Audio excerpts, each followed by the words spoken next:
Hi, Spencer. Hi, Mike. Hello. Hi, Hi. Tammy. Hey, Mike, do you need to be the host? Yeah, that's fine. Okay, just I'll in make case you we have co-host. issues. Yeah. Okay, you are now the host.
Hi, Maya. Thank you for joining us today.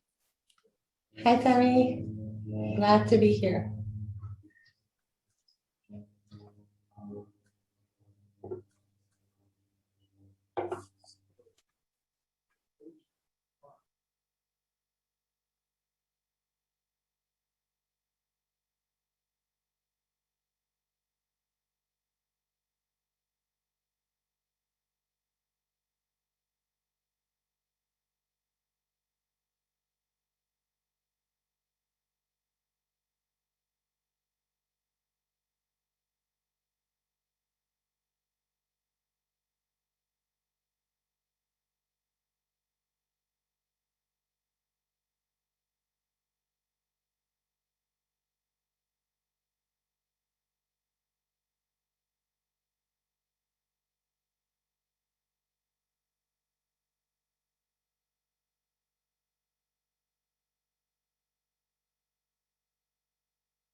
Hi, Director. Hi, how are you? I'm doing well, thanks. How are you doing? I'm well, thank you.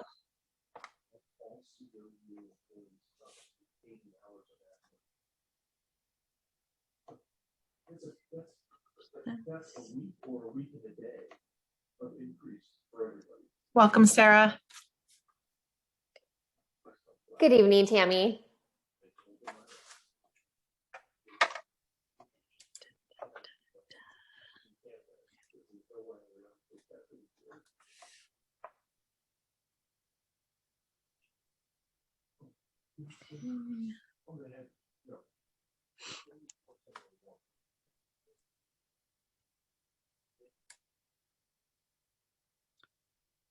Okay.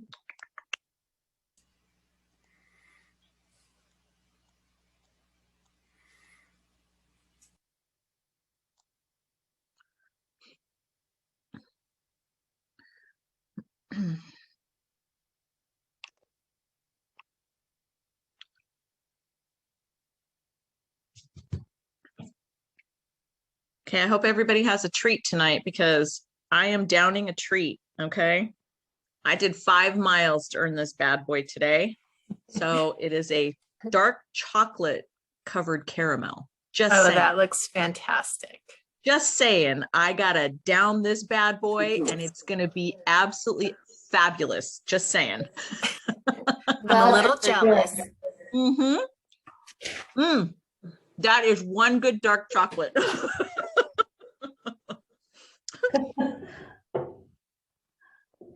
Sometimes you just got to do it.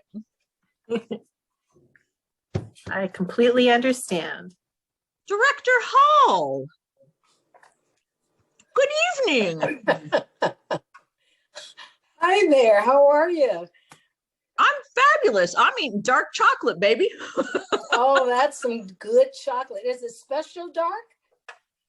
It's a special dark and it's got caramel on the inside. I made myself Ooh. some barbecue chicken tonight with broccoli, and that barbecue chicken, boy, it had a little bit of a bite to it. So I'm looking for a little sweet now. I was trying to change some things, but I can't find it. And you already called me out, so I'm good. Yeah, oh, hell, I see your happy smiling face right there, girlfriend. Let's do this. So what brings you to our workshop tonight? I'm interested in the format. I'm interested in how you guys educate your public. Well, we're going to leave that all to Mr. Barr, and we're Okay. going to let him throw that out there. And we're going to see how he swims in the deep end. No pressure. No pressure. And Jasmine, feel free at any time if you have a question or want a point of clarity, feel free to jump right in. No, I can't do that with you guys. I'm just gonna be here to observe and take notes. Oh no, professional courtesy. We will certainly afford that to you. So thank you for joining us. And Thank you. like I said, if you have any questions, feel free to jump in at any time. We're happy to take that. Thank you. Well, Director Hall, this is Craig. Welcome. Hello, how are you? Good. If you have any suggestions on how we should modify our budget-based rates, you let me know. That's what she's trying to figure out. Well, they don't have retail customers, so they may not be as interested as we are in it. No, but I have retail members, and so I'm interested in what their format is, and Okay, helping them with us as a wholesaler. So it's all good. good. Educational opportunities. That's right. Yeah. Hey, Mike. Hey, Fazia. Hey there, Hey, Des. everyone. Hey, Mike. Just so you know, I did 5 miles to earn this dark chocolate covered caramel today. So I'm macking this down before we start because I made barbecue chicken and it had a little bit of a bite to it. So I'm taking care of that right now. 5 miles, wow. Oh, I had to do it. Had to do it. I got to get back up to my 7 because these extra couple of COVID pounds I'm done with. Oh my I'm God, done. we need to all, I'm so done with this COVID stuff. I'm just, Amen. looking forward to hitting the pavement again. So are we good to go? Is staff ready? Because I've got about 1 minute on the timer. So I want to be respectful of everybody's time in the evening, because I know you guys are all taking time away from your families. So how are we looking on time, folks? We got, I got us at about a minute to go, maybe 2 minutes to go. Maya, welcome. Thank you for helping us out tonight. Hi, everyone. Thank you for having me. Glad to be here. Maya Mawad's sitting in for Jeff Frey tonight from BB&K. Gotcha. Okay. How did he get a pass and get to play hooky? Oh, who knows? I'm telling you. Well, my treat is lost, so. Yes, you get to hear me talk about dark chocolate and caramel. So I thought that was really cool. I think next time we should circulate one ahead of time for everyone. I know, right? Messenger it out, right? Right? Or tell everybody they're waiting in the boardroom. That's how we entice everybody to come and join us. Yeah. You know, you just never know. So perfect. All right, how are we looking time wise, folks? I want to go ahead and kick this thing off at the right time. I have 6 o'clock. It is 6. Okay. All right, is staff ready? Yeah, would you like me to open it up for you? Yeah, if we could open it up and read in our COVID protocols, that would be awesome. I want to be respectful of everybody's time since this is an evening meeting, and I'm sure we all have much more interesting things to do and family to spend time with. So if we could go ahead and kick that off, it would be great. All right, thank you everyone for joining us tonight. This is the Western Municipal Water District Special Board Meeting. It's a workshop for water and sewer rates. It's March 22nd at 6 p.m. Tammy, can you read in our coronavirus protocols, please? Yes, thank you. In an effort to protect public health and prevent the spread of COVID-19, and in accordance with the Governor's Executive Order N-29-20, the public may view this board meeting virtually via Zoom, as there will be no public location for attending in person. This Zoom meeting will be recorded and available to view after the conclusion of today's workshop on Western's website at WMWD.com. As stated on the agenda, members of the public who wish to comment on any item within the jurisdiction of the district or any item on the agenda may make comments virtually or by submitting comments on the district's website. There will be several opportunities during today's workshop to make public comments, including at the beginning of the workshop, at the midway point of the workshop, after a planned break, and at the end of the workshop. Written comments received before 4:30 p.m. March 21st, 2021 will be made part of the board meeting record. For those participating in the Zoom virtual meeting who wish to provide public comments, please indicate such by using the raise hand feature, which may be accessed by opening the participant list and clicking the raise hand button at the bottom of the list. For those participating by telephone who wish to provide public comment, you may do so by pressing *6 to unmute yourself. If there is more than one caller, you will be identified and called on one at a time. Any public comment will be limited to 3 minutes in duration. I will now take roll call for the board meeting. Due to the complexity of conducting this meeting by Zoom and telephonically, I will not be taking roll call for staff members or the public at this time. Director Galliano. Director Rizvi. I'm here. Thank you. Director Gardner. I am here. Thank you. Director Torres. I'm here. Thank you. Director Denstedt. I am present. Thank you. Thank you. Director Denstedt, you have a quorum. Thank you very much. We'll go ahead, as now we've finished with the roll call, we'll go ahead with the Pledge of Allegiance. I understand we have a recording this evening from one of our employees leading us in the pledge. Is that correct? We do. Lindy Lewis from our engineering department. Fantastic. Everybody could please rise. I'm Lindy Lewis. Please join me in the Pledge of Allegiance. Ready? Begin.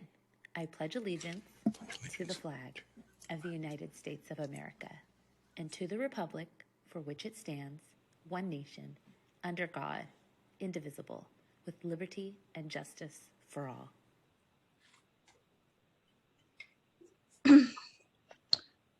Thank you very much. That is so appreciated, and it has brought so much more ease to our pledge so that we're not all chiming in at the same time. So I want to thank all of our staff members who have volunteered for that position to go ahead and lead us in the pledge at each one of our meetings. So that's been a welcome treat. Okay, at this time, we'll go ahead with public comment. If there is any member of the public who wishes to comment on any item which is not currently posted on our agenda today, there will be other opportunities for you to comment along the way. And so we'd like to go ahead and take public comment at this time. Madam Secretary, is there anyone in our audience in attendance this evening who wishes to address us under public comment?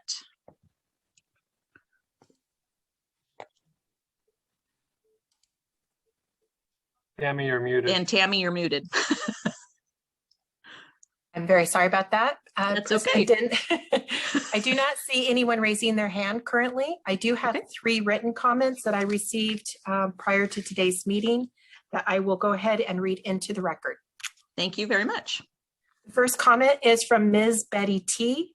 She states, "This is a bad time to be increasing the water bill. People are out of work and can hardly pay for food." And that is the end of her comment. The second comment is from Nita Brass, N-I-T-A. Her comment is, "At a time like this during a pandemic when people are struggling, it is sad that all Western Municipal Water District can think about is to make more money. It might not seem like a lot to all of you, but people are already struggling with limited income to make ends meet. This should not be happening at this time." And the final comment was received by Penny Cuff. "I have removed an expletive from the comment. Stop raising the rates. We pay enough already and you fix nothing. My meter has been in the street for 26 years. I keep paying to get it fixed as well. Overall, very unhappy customer. People are homeless all over, and this is a part of the reason why prices are just too high for everything." End of her comment. And I still see no hands raised. So that would be the end of the public comment period at this time. Thank you very much. Appreciate that. Okay, like I said, folks, there will be other opportunities should you have a comment or question that arises somewhere along the way in our presentation this evening. You will have that opportunity. So we thank you very much for being here tonight and attending this workshop with us. At this time, we're going to go ahead and turn it over to start the presentation. Mr. Miller, it is all you. Thank you, President Denstad. I'll open it up. This is our third rate workshop. So we've had two-hour workshops. We've provided a lot of material for the board to evaluate and digest. Tonight's workshop, I'll hand it over to Rod and he'll kind of walk us through where we're going, but a lot of it is a summary from the prior 2 workshops. We thought that since those workshops were during the day, this would be a good opportunity in the evening to maybe catch a little different audience. So we're going to summarize what's gone on in the other workshops. The main meat of the workshop, so to speak, tonight is to talk about budget-based rates and some modifications that we're going to propose to the board ultimately.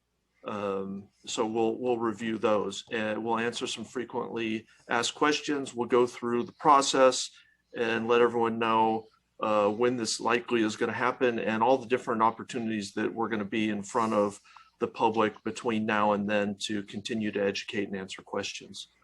So let's go to the next slide. And I'm going to turn it over to Rod so we can talk a little bit about how we're going to move through the presentation. Thank you, Craig. Good evening, members of the board, staff, and members of the public. So this is the agenda that we have for you tonight. And as Craig said, that this is a summary really of everything we've covered in the first couple of workshops. And we have some new things to introduce in this workshop as well. Craig mentioned the water budget rates. There are some structural changes that we're proposing to the water budget rates. You'll hear about that this evening. The only other thing that's probably brand new would be in the first 2 workshops, we did not cover the non-residential rates in the Murrieta service area. And so I'm sorry, Rod, can I interrupt you for just a second? Because I'm getting a little bit of a feedback. I don't know if anybody else is getting that, but I'm hearing some fuzz. Is that an audio problem that we're having? I don't hear it. Rod, it may be your microphone. It might be rubbing on your shirt if you're wearing a headset. Okay. There you go. Thank you. That's better. All right. That's better. So we'll just make sure it's just a little clearer. So tonight, again, it's the water budget rate structural changes, and we'll be talking about non-residential rates in the Murrieta service area. To bring some context, in the first two workshops, we covered most of our revenue need that we had talked about a year ago when we were establishing the budget. We said at that time that we were going to need a rate increase to balance our expenditures that had been approved by the budget. So the first two workshops, we dealt with most of the rate increases that are going to bring in additional revenue to us. When you look at water budget rates, we do get some additional revenue, but it's not much. Most of our customers, close to 80% of them, stay within their budget. So when we look at people that get into the inefficient tiers, we're getting a little bit of our O&M returned to us, but it isn't much. So when you think about tonight, it's not about raising a lot of revenue tonight. That was in the first two workshops, but we're going to get into it. We're going to certainly talk about the customer benefits. As has been said, we're going to respond to questions, including some questions that have come out of the last workshop, and we'll address the next steps that we have. And about questions, it's been said, we would rather hold the questions. We do have a midpoint. We have a break at that point in time. When we come off break, it's a good time for questions. And clearly, as we get near the end of the presentation and we're wrapping up, it is another excellent time for questions. Spencer, can we go to the next slide? Director Torres, do you have your hand up? I see it's up. Do you have a question?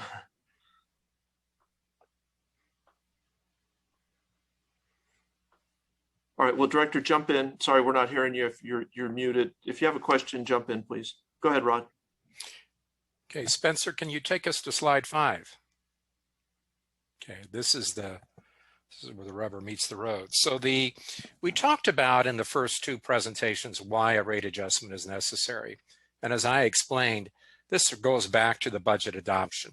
At the time the budget was adopted, we knew that we were needing a rate increase to get sufficient revenue to meet our expenditures. We also so far have covered the customers that are affected by the rate adjustments, who they are. The water and the sewer rate impacts, the residential customers, we've gone over that.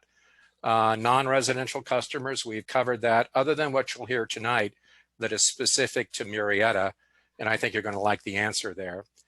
There were questions about the fixed system charges, what that covers. We addressed that specifically in workshop 2. The fixed system charge is there whenever you need the water, that fixed system is there to deliver it. And we've spent a fair amount of time in the first two workshops talking about our outreach efforts, which are really underway now. Hello, sorry about that. Can you hear me? Evening, Director. Good evening. Sorry, can I get a head count on the members of the public here? Tammy, do you have a head count on members of the public? Let me make a quick count. Last I saw was 3. Did you say there's none? No. 3. I'm so sorry. I'm not hearing. What was that? 3. 3. And they didn't have comments, or were they? No. Those were the ones that were read? Well, we read 3 comments. I'm not sure if they were the same people that are on or whether they had mailed those in. But there was no verbal comment under public comment. We just read the 3 in. Yes, no verbal. That's correct. No verbal comments, and the names do not match. Okay. Okay. Well, thank you, Tam. I guess I know this is for us, but I'm gonna wonder if this is necessary if there's nobody from the public here. We do have 3 members of the public on the call right now. And we do have a couple of items that we want to inform the board on. Okay. Go ahead, Rod. So Spencer, can you take me to slide 6, or us to slide 6? So in the previous workshops, questions came up about what is driving the cost of water. And we talked about imported water. And presently we're getting about in excess of 60% of our water comes through Metropolitan. And we're looking at cost increases from Metropolitan initially in year 1 of about 3%. And these cost increases then climb to as much as 5% on a calendar year basis. We align that on a fiscal year basis. And so we're looking at about 2.8% through about 4.7% over the 4-year rate proposal. That's what we're looking at in the way of net increased cost. The local water transportation is our local water, and what we're paying for is the wheeling cost to move that local water. That's coming to us through the city of Riverside based on their assumptions and existing agreement that we have with them. We're looking at just under 4% annually as far as an increase coming from RPU to wheel water. The energy costs are going up. As we've said, SCE, I think, had 2 rate hikes at least last year. They're looking at rate hikes again. And so we're finding rising energy costs. And as was explained in the last workshop through example, we've got rising, again, to use that term, rising regulatory requirements, increasing regulatory requirements to keep pace with. And lastly, on the operations and maintenance, this was a question coming out of the first workshop that we addressed in the second one, and that is the assumption, the cost growth assumption is 4.5% for O&M. And as I explained, that 4.5 includes our price changes for the goods and services that we buy, plus it also covers increased activity that we have in our various departments. As I explained in the last workshop, we are not adding to the district's headcount over the next 4 years. We're not increasing the authorized headcount.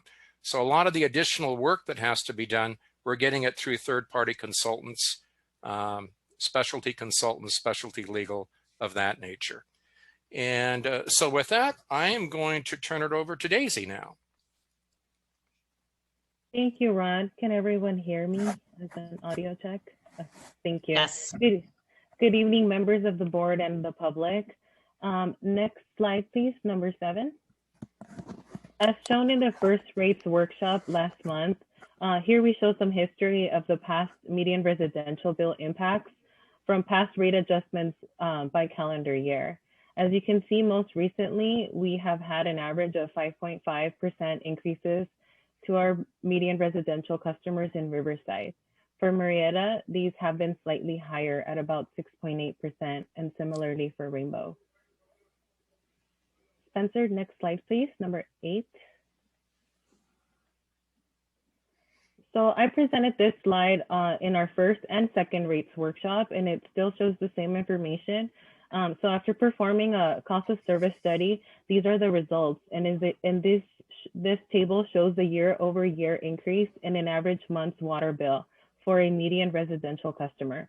As a reminder, in Riverside, this would be 2.1% for the first year, which is the lowest bill impact we have proposed in recent years, and is much lower than what we had projected during the budget process, as Rod mentioned earlier. For year 2, 3, and 4, respectively, the monthly bill would increase 3.5%, 4.1%, and 4.4%. On the table, we also show the dollar impact for the median residential bill per month. The reason why the first year rate adjustment impact is lower than what was presented during the budget is mainly due to assumption refinements in our cost of supply. An example being the Elsinore lease agreement and how we have incorporated that in this version versus during the budget process. In Marietta, the percent bill impact per month for the median residential customer would be 2.2% for the first year, which is also the lowest increase in recent years. We are able to present low rate increase due to the continuing to rely on our local well water quantities, which are at a much lower cost than purchasing water from Eastern Municipal Water District. For years 2, 3, and 4, respectively, the monthly bill would increase 4.4, 4.2, and 4.1% in order to keep pace with the rising cost of water supplies from Eastern. For Rainbow, the percent bill impact per month for the median residential customer would be 3.5% for the first and second year, and then 4.5% for the third and fourth year. Next slide, please. Here again, we show the historical sewer rate impacts from previous adopted rate adjustments on a calendar year basis as well. The last rate adjustment for sewer rates was effective October 1, 2019. We did not have a rate adjustment in October of 2020 in order to bring you both water and sewer rates with an effective date of July 1st to align both water and sewer rates with the budget process. Next slide, please. Again, we presented this in our second rates workshop. And after performing a cost of service study, these are the results of our sewer rates. And this table shows the results year-over-year increases in an average month sewer bill for a residential customer. As a result of performing the cost of service analysis, the La Sierra and Western Water Recycling Facility has a 3% annual increase for the 4 years of the proposed plan. This is lower than what was projected back during the budget process as well. Again, the table also shows the monthly sewer rate increases for each of the 4 years. For sewer service in our La Sierra service area, sorry, that's a mouthful, as a dollar impact to the monthly bill, this would be between $1.51 and $1.65 over the 4 years, or each year for 4 years. For sewer service customers in our Western Water Recycling Facility service area, as a dollar impact to the monthly bill, this would be between $2.14 starting in the first year to $2.33 over the period. For Marietta sewer customers served by the Santa Rosa Regional Resources Authority treatment facility, we are proposing no rate increase effective July 1st, 2021, which is the year 1. For years 2, the monthly bill would increase 1.3%, and then for years 3 and 4, the rate would increase 2% each year. As a monthly dollar impact to the sewer bill for years 2 to 4, the dollar bill would be between 56 cents and 90 cents. And then in a few slides, Rod will list out some of the cost savings that makes this rate proposal possible. And for context, in our Marietta service area, 97% of our Marietta sewer accounts are served by the Santa Rosa Regional Resources Authority treatment facility. For Marietta sewer customers served by the Eastern Municipal Water District treatment facility, we are proposing a 3.9% rate increase for the first year, then 4.2% annual rate increase in the monthly sewer rate for years 2, 3, and 4. As a monthly dollar impact to the sewer bill, this would be between $1.70 and $2.06 each year for the monthly rate as shown in the table. And these rates cover the annual cost from Eastern Municipal Water District. And just to clarify that point too, folks, that increase from the Marietta Eastern rate, that covers the commercial corridor down Madison. That's what accounts are sitting on that, unless I'm mistaken by that, Mr. Barr. You are correct, Director Dunstan. Thank you. Sorry, Daisy, go ahead. It's okay. And now I'll hand it off to Kevin. Great, thank you, Daisy. Let's go to the next slide. I'm Kevin Mascaro, the Director of Finance here at Western. And at the last board workshop, we went over this slide quite extensively, I think about 15 minutes or so. Because when you get past residential, which are generally homogeneous, you get into commercial, landscape, potable, non-potable, ag, marquise, etc. And each has a different type of rate structure, a different history, etc., different types of tiered or uniform rates. And so I walked the participants in the last workshop through particularly year 1 and then years 2 and 3 and 4, why they vary so much. But we won't go into that at this workshop.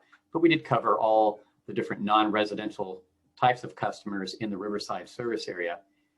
With the next slide, I'll talk about, or the next, go ahead and click next slide, and then the next one, I'll talk about Marietta, because that was one of the topics that we didn't get to cover at the last workshop. This is non-residential Marietta. They either have residential, commercial, or landscape. And you'll see here, it's a little bit of a different story. For the 2 inch is the most common meter size. So we looked at what a potential bill impact would be for a 2 inch meter 1.5 inch is the most common meter size for the landscape customers in the Marietta area. And then we ran it through the rate model. What type of an impact would we see percentage-wise as well as dollar-wise? Well, you see in the first year it's negative, a negative percentage. That means that the bill would go down. You can see that reflected in the dollars on the right-hand side. Why?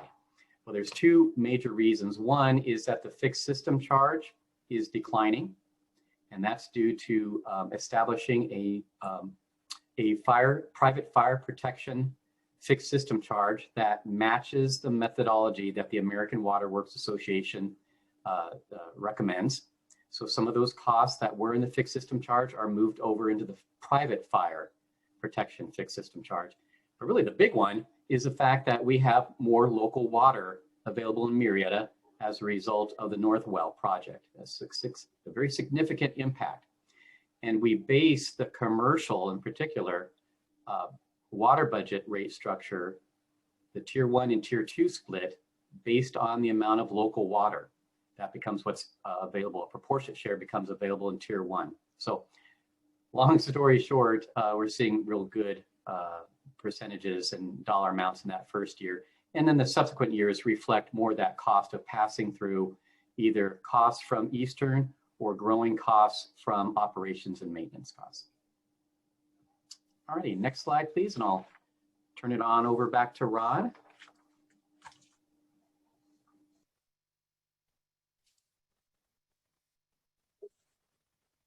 Started talking and I was on mute. Doesn't work that well.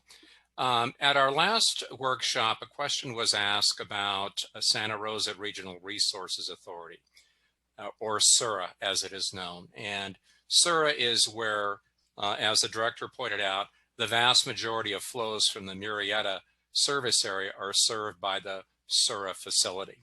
And we joined SURA in late 2015. And as you saw from a previous slide, we haven't had a sewer rate increase since we joined SURA. And these are some of the reasons why hasn't been any sewer increase. One thing that the administrator for SURA is very proud of is that the O&M expenses have actually gone down since formation back in late 2015. So if you look at the first year, which was 2016, we're saving about 10% over that year now in the O&M cost. Another big area of savings was we inherited debt that Rancho had to build the plant. And so one of the very first things that happened was to take advantage of changes in the market and to refinance that existing debt. And the refinancing of that debt saved all of the members of SURA a total of $7.65 million. And that's also a savings to the customer, which is another reason why the rates haven't increased. And then the last one is there's a rehabilitation project that when we joined SURA, we knew this rehab was necessary. It's on the order of roughly around $36 million. And we went looking for financing options on that. We could have traditionally bonded for it, but we elected to pursue an SRF revolving loan. There was a fair amount of time spent on that one. Director Denstadt could chime in on that. But by sticking with that, we ended up saving about $10.1 million over what it would have cost if we had used traditional bonds. We ended up with a interest rate below 2%, 1.9, and that's the SRF thing. And the sweetener out of this whole thing was, yes, borrowing $36 million, but they're going to forgive $4 million of it because of energy savings that are occurring, or energy savings infrastructure that is occurring through the rehabilitation. So this kind of savings has resulted in, or shows why we haven't had a rate increase down there. Well, and thank you, Rod. That's an excellent point. And I want to give kudos to the executive team and the engineering team that put all this stuff together. This was a big fight for us to be able to get these loans, especially the SRF. It took us a couple of trips up to Sacramento and a couple of walking the halls up there and pounding on some doors to make sure that we could get that package and the savings that came and incorporated with that. So this is all a good news story. This is what happens when we all pull together. This is a JPA that's done by us and by Elsinore and by Rancho California Water District. And this is the kind of global savings that we're all experiencing from this adventure. So very, very lucrative for us, and it passings on to the customer for sure. So kudos to staff for getting this done, because this is big stuff. This is big numbers. This is unheard of today. So thank you. Well, and thank you, Director. In the end, this is a big savings for the customer, as you pointed out. I think it's now time for me to turn this over to Tim. Good evening, directors. Spencer, can I have slide 15, please? And can I confirm that everybody can hear me? Yeah, you're fine. Hear you. All right. This is the first time you're going to be seeing this, so I'm going to go a little bit slower. Staff is proposing a few structural changes to the tiered rates. It's been nearly 10 years since the board adopted Western's first tiered water budget tiered rate structure, which was in July of 2011. In addition to complying with changes in legislation, staff believes these changes are a testament to the significant efforts of Western's customers. So can I have the next slide? Let's move on to slide 16. So the proposed water budget structural changes include a change to the indoor budget calculation, widening or expanding of tier 3, removal of tier 5, an update to the efficiency component charges, and an adjustment of tier 1 and tier 2 width for commercial customers. I'm going to start with the adjustment for commercial customers because I have a slide for everything else. But as less local supply is available through our connections with Riverside than was hoped for during the last rate calculation in 2016-17, we're making a downward adjustment from about 8,300 acre feet of local supply to about 7,200 acre feet of local supply per year. This available local supply is proportionally spread to all users with indoor demands. A lower supply changes the width of tier 1 in the commercial sector. Let's move on to the first structural modifications. Oh, we're already at slide 17. Thank you. So the first structural modification is changing from 60 gallons per person per day to 55 gallons per person per day for the next 4 years. This is to meet a state requirement, which I'll get to in a minute. The indoor budget is calculated by taking the number of persons per household, multiplying by a gallons per day, staff is proposing 55 now, times the number of days in the billing cycle. The indoor budget expands if the billing cycle is longer and contracts if it is shorter. The minimum number of occupants in a single-family residential home is going to remain 3. This change will not require customers to do anything. Let's have the next slide, please. Why are we doing this? Slide 18. So in 2018, the California legislature passed Assembly Bill 1668 and Senate Bill 606, which was following the governor's executive order to make water conservation a way of life in California. What has been proposed is that all retail water agencies in the state of California are going to be assessed based on water budget standards for both indoor and outdoor efficiencies. Beginning in 2018, it was changed to 55 gallons per person per day, and that lasts through December of 2024. The state mandate is also going to change things in 2025 for the following 5 years, and then in 2030. But tonight we're only proposing a 4-year rate structure, and we're only making changes for the next 4 years. So the lowering will be from 60 to 55 gallons per person per day.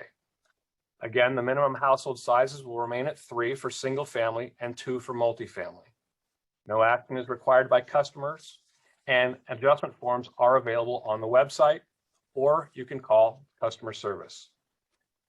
Other agencies that are already at 55 gallons per person per day include the City of Corona, Eastern, Elsinore Valley Municipal Water District, Moulton Niguel, Rancho California, Santa Margarita. Irvine Ranch has already made its adjustment to 50 gallons per person per day. So Western is not alone. One side effect of this action is that more of the local water supply is now available in Tier 2 because we have lowered the amount of water per person and been able to spread the local supply a little bit further, which does have the impact of lessening the rising cost of imported water. Next slide, please. Slide 19. The second structural change is to eliminate Tier 5 and widen Tier 3. This change applies to approximately 15% of all water delivered annually and does not affect customers that are in budget. A customer currently enters Tier 5 when water use exceeds 50% of their total water budget, the combination of indoor and outdoor budgets. With the new structure, customers will enter the new top tier, Tier 4, when use exceeds 54% of the outdoor budget. In the overwhelming majority of customers that happen to be over budget, they will see more water in Tier 3 than they currently do in Tier 3 and 4 combined.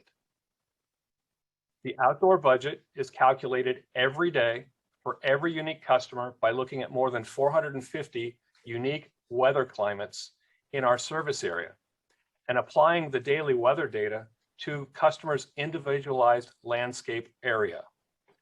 We add every day's weather budget together to provide a total budget for the entire billing period. If the billing period is shorter, the budget will contract. If the billing period is longer, the budget will expand. But every customer gets the benefit of the weather for every day. Let's move on to slide number 20. So I'm a visual person, so I want to describe the tier change again more visually. Number one, we're proposing to eliminate Tier 5, which has a price per unit of $8.22 per billing unit in Riverside. Number two, we're proposing to fatten up Tier 3 to 54% of the outdoor water budget. You're going to ask why we're going to make some of the changes in the width. We're proposing this because of irrigation science.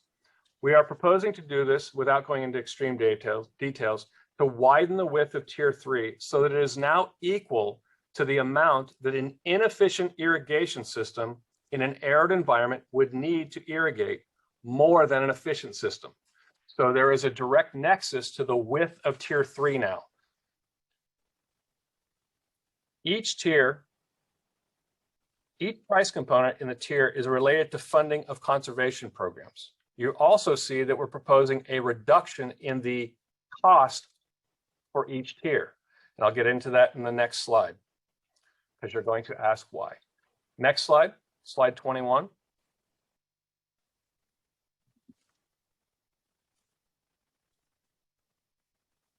We are proposing a lowering of the conservation charges. One,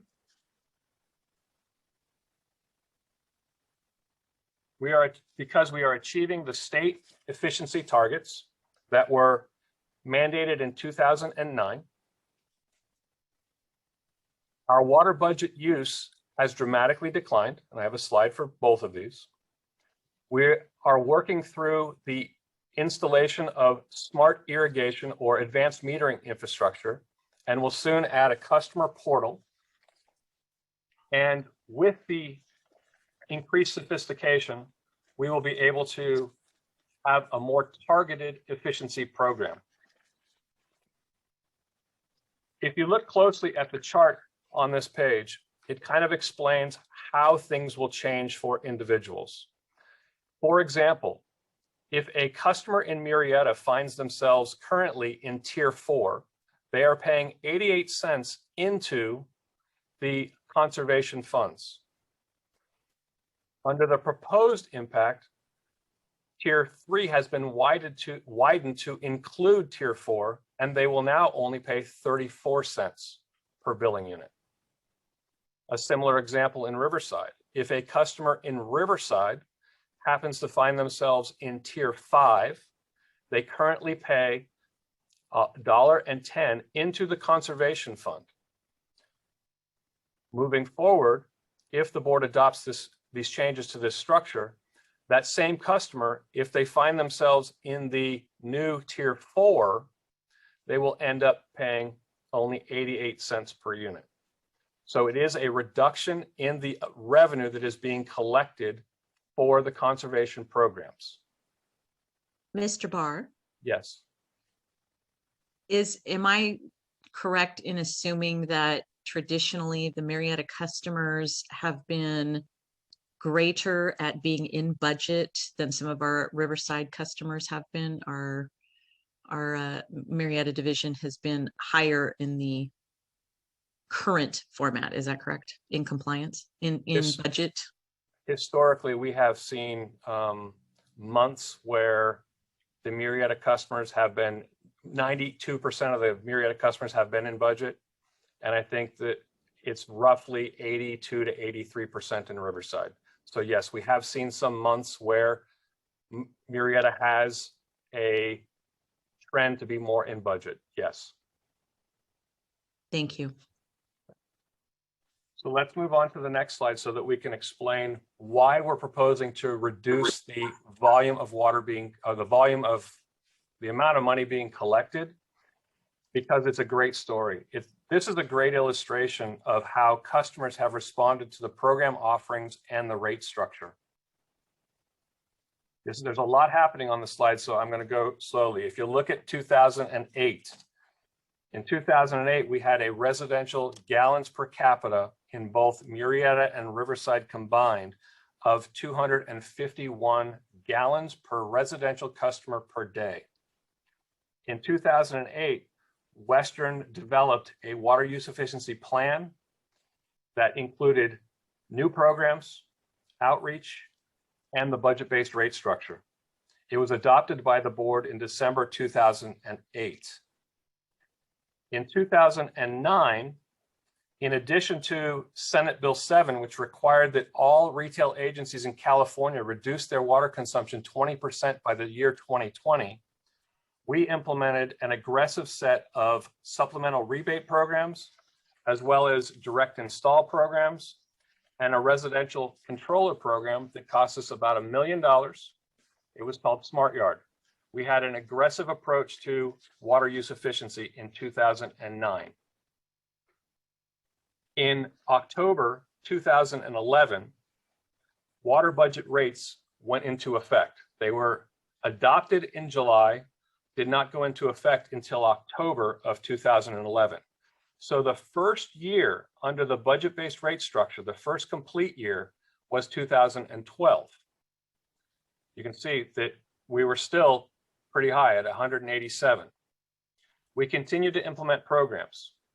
In 2013, Tier 5 pricing came into effect. So in the first year of adopting budget-based rates, we had a fifth tier, but we only charged customers the Tier 4 rate. So you can see in 2013, the fifth tier had an impact. In 2015, we implemented some tier adjustments to manage the State Water Resources Control Board actions, which mandated a 28% reduction in demand. We added dollars to the turf replacement program and implemented a design assistance program. We had a number of measures that went into effect as the drought was starting to happen. If you look at what's happened in the last 4 years, we have avoided a rebound. Unlike some other agencies in the area that do not have a budget-based rate structure, we've avoided the rebound following the drought. It's the rate structure itself that is actually causing this to prevent a bounce or a rebound up. So you can see that since the implementation of the Water Use Efficiency Master Plan and budget-based rates, our customers have done a phenomenal job at reducing their water use. And I'm gonna go ahead and toot a little bit of a horn there for the Marietta customers, because Mr. Barr, if you recall, and this might be an explanation and just give a little bit of history to our new directors on the board, but Marietta customers, when we came from Marietta County Water District, were already in tiered rates. They weren't as sophisticated and weren't this, it wasn't calculated quite the same way, but the customers certainly were used to those tiered rates and what it meant for them. So it might be another reason that there's a higher percentage of people in budget now historically as it's moved forward. So just a guess though on my part. Probably fairly accurate, because the rates were fairly substantial once you hit that third tier before it was a budget-based rate structure in Marietta. Let's move on to slide number 23, because I want to show you another way of looking at this. This illustrates the success of our customers by looking at the volume of water in each over budget tier. In 2012, I explained that it was the first full year with budget-based rates. Total over budget use was over 4,000 acre feet for both Riverside and Marietta combined. In 2013, we implemented the cost of the fifth tier. We saw a reduction of about 23%. When staff takes a look at the last 3 complete years, that's calendar years 18, 19, and 20, and you compare that to the first year of budget-based rates, our customers have reduced their over budget water use by 44%. That's a phenomenal amount of work on their part. So what we believe is that making these adjustments to the tier structure makes sense. It lessens a little bit of the revenue being collected. However, it does continue to create a price structure and a price signal. It allows us to collect revenue for strategic customer support programs in a new way. So with that, I'm going to turn this over to Kevin to kind of go through the pass-through charges on the next slide, slide 24.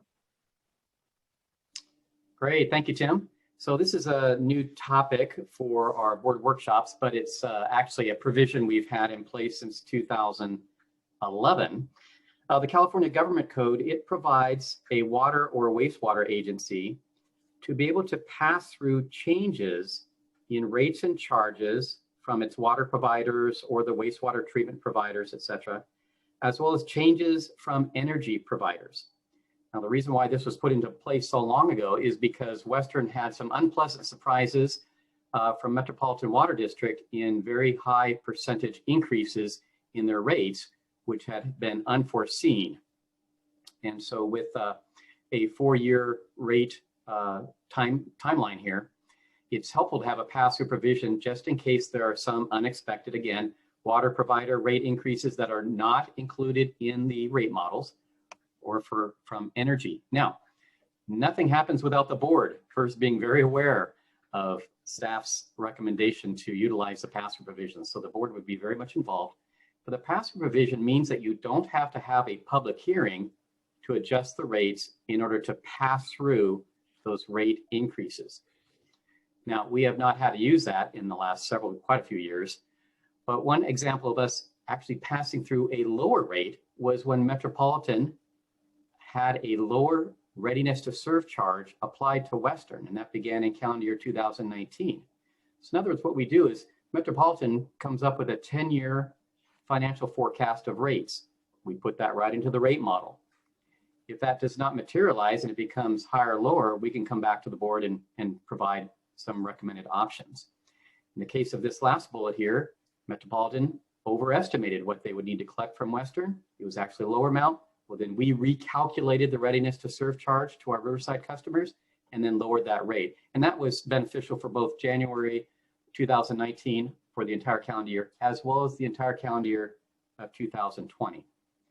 The government code requires that you put a percentage limit inside your public notice and inside your rate adoption resolution. And so we've been using 12% all this time. But under no circumstances, of course, could the rates and charges ever be greater than the cost of providing water or wastewater service. With that, I'm going to turn it back over to Craig to introduce a 5-minute break. All right. Thank you, Kevin. President Denstead, I'll leave it up to you. We've scheduled a 5-minute break here. We're about halfway through the presentation. We're moving along pretty good, but we're whatever you'd like to do. We'll take the 5-minute break, and then we're going to come back and take public comment, or we can just keep powering through. Your call. Well, I mean, how is everybody feeling? You feel like you need a 5-minute break to go and run off really quick, or can we just keep plugging through because it's kind of a late hour and I know everybody would like to get to their families. So I'm all for keeping going if we can keep going and everybody's good with that.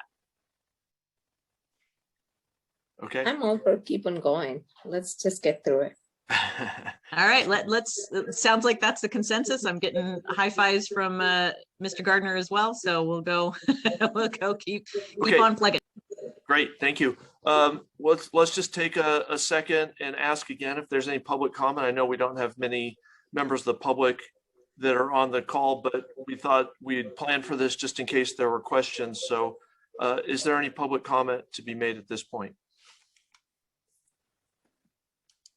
Craig, I've reviewed the list and I see no hands raised at this time. All right. Well, then let's move on to the next. Let's move on to slide 28. There we go. And let's talk a little bit about the benefits to the customers. We get this we get these questions and we see it on social media. So Rod, let's talk a little bit about what benefit Western provides to our community. Greg, I have a question real quick. Okay, Director Rizvi. Okay, so these budgets change, is it going to be implemented at the same time when we are doing the rate increase? Yes, we want to package it all together. They go hand in hand. And so it'll be going at the same time. That'll be our recommendation to the board. And then it'll be for the next 4 years. That's correct. Okay, perfect. Thank you. All right, Rod. So Spencer, can we go to the next slide? So the lowest cost of water, and we've heard that throughout the presentations, throughout the workshops, are in tiers 1 and 2. And as has been said, that the more that we do to go ahead and try to find a local supply that's lower than the cost of the Met water, what that does is it just brings down the cost of supply to the customers. And if you look back to, Tim was talking about 2013 as the year for the establishing the water budget rates to be in effect for the first time. If you look at the local supply then versus the local supply now, there's much, much more local supply available today than there certainly was back at that point in time. And so having that local supply of water keeps the water supply costs down. You've heard throughout the presentations about the fixed system charge for larger meters. We've really been trying to catch up on the fixed system charge for years with the large meters. We feel it's appropriate to follow the AWWA guidelines for fixed system charges in large meters. And I think what we learned in these presentations is we need to continue to subsidize them for a while. I mean, we're looking at a subsidy of just under $400,000 over the next 4 years to keep the fixed system charge down for some of the larger meters. But after that, we'll be right where we need to be.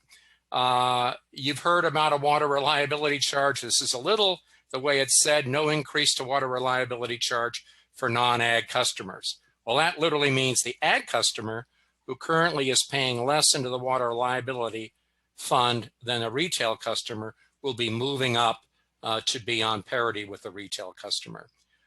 We've talked about an improved planning horizon, how we have the ability to project cost on the O&M side and on the capital side far longer and much more accurately than we have in the past. And so that's why we're bringing to you for the first time a 4-year fixed rate proposal.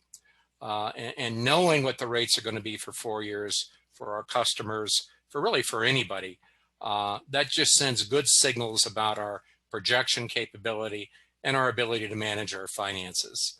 You've heard a lot through the presentations about customer equity and what we call customer causation, meaning if a customer causes a cost, shouldn't they be the one that's responsible for the cost?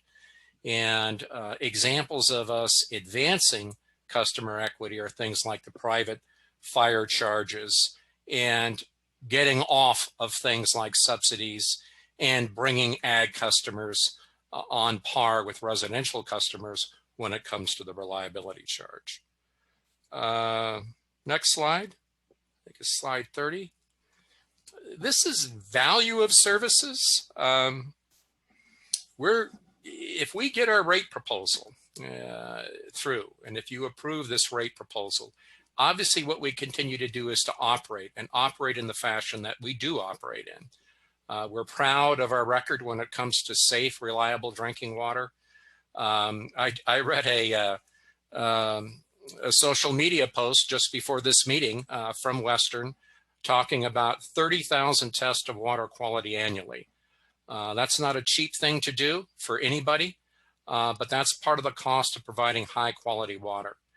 And lastly, on the high quality water front, over 60% of the water is coming from Met. It's coming from Northern California.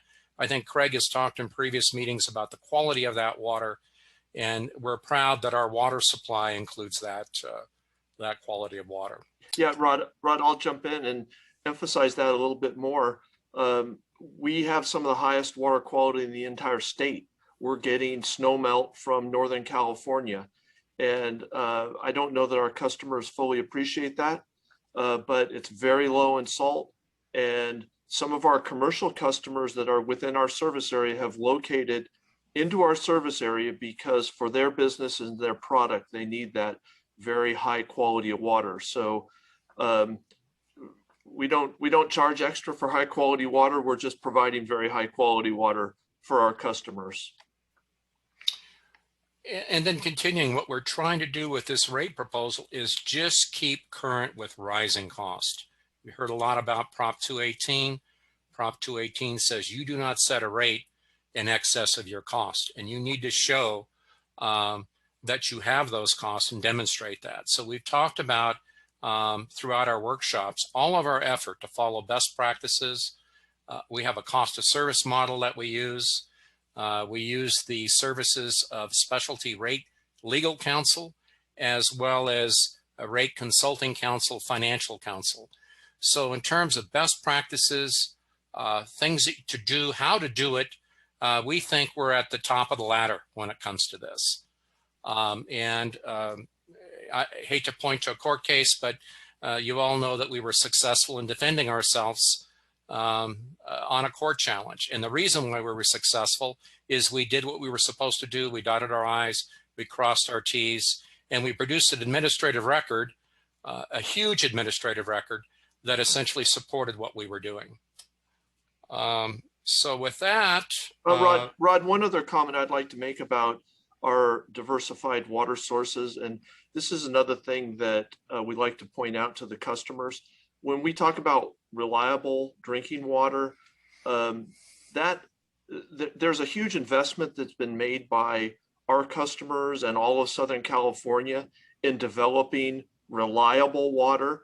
If you remember back to a 7-year drought not so long ago, no customers in our service area were rationing water.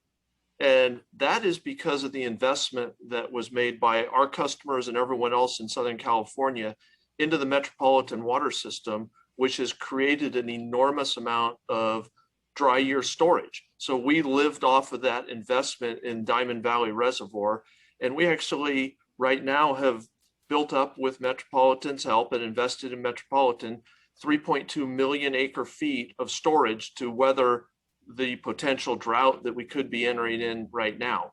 So I don't know that customers recognize that investment, but that's why you see Southern California not having to go through rationing, where actually in Northern California, in some water districts in Northern California in the last drought, there was rationing going on, and they're up where it rains. We're in the dry area of the state yet our investments in storage got us through that drought, and we're well positioned for the next drought.